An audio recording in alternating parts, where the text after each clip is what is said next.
Dear soon-to-be creator, to decide to create is a big decision. You are bringing something into the world that didn't exist before. You may be wondering, how do I be a good creator?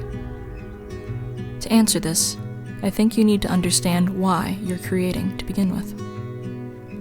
There are many reasons why you may decide to create. Perhaps you crave the companionship and collaboration of working with other people. Perhaps you want the prestige and recognition of making something other people value. Maybe you are naturally talented, or maybe you just haven't found anything better to do. All of these reasons are valid. But I'm not going to be talking about any of those reasons in this letter. The reason I will talk about is different. This reason to create is driven entirely by feeling.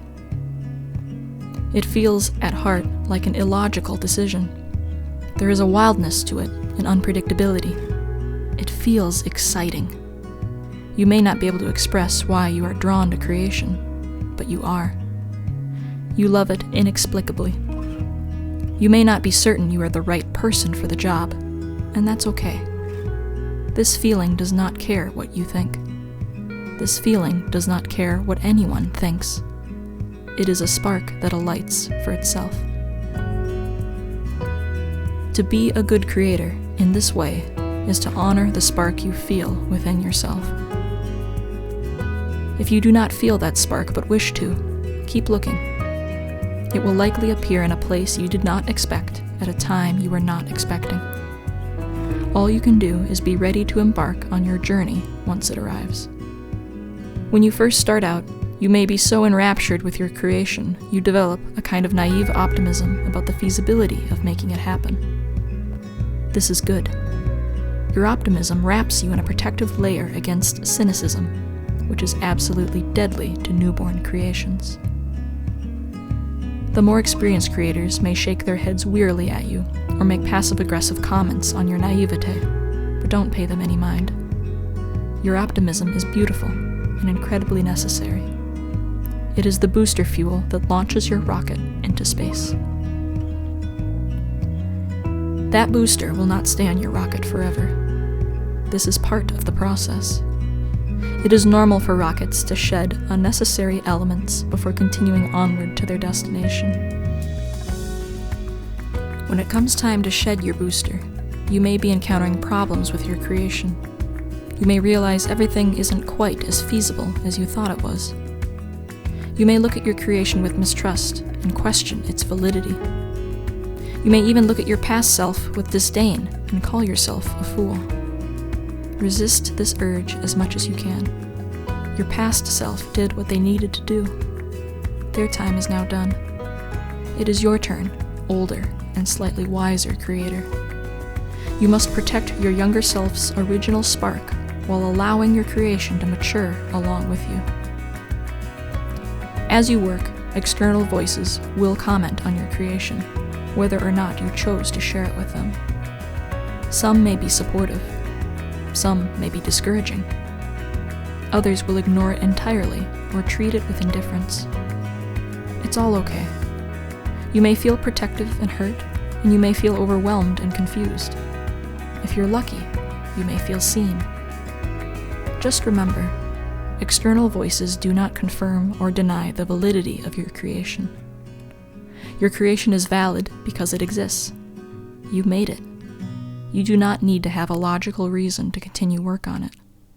The fact that it is important to you is enough. As you receive feedback from others, you will likely discover elements of your creation no longer work for you. This is normal. A variety of perspectives will help your creation's growth, not hinder it. The more that people interact with your creation, the greater potential for it to mature. However, do not confuse this maturing with change. You should not change your creation. You should allow it to mature. Here is the difference.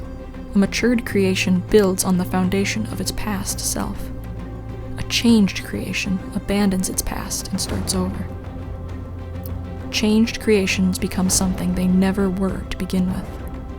Matured creations grow into what they always were.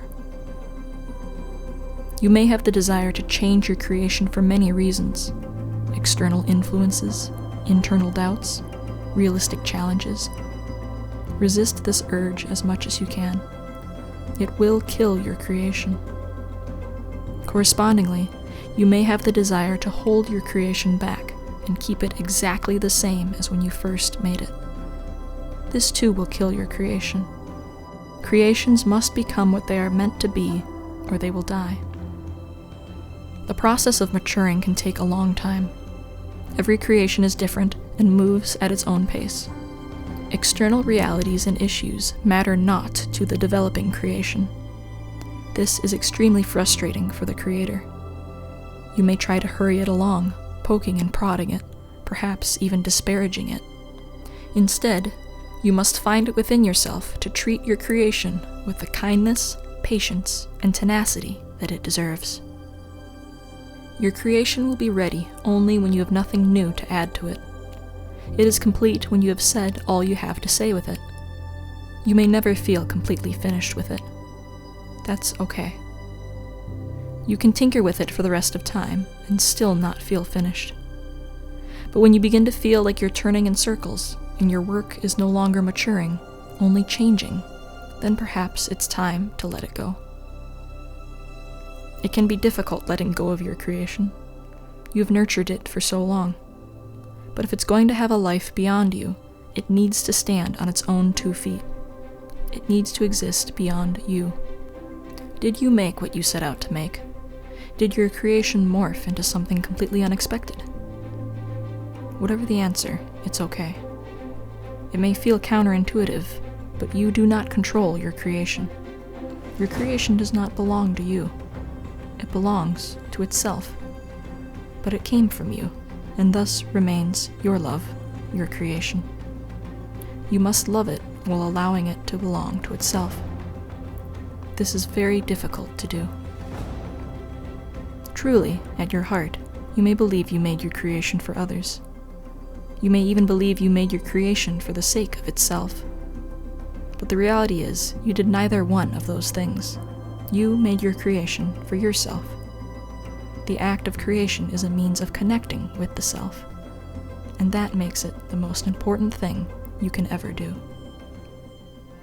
I believe you have it in you to be a very good creator. I wish you and your creation all the best. Love, a fellow creator.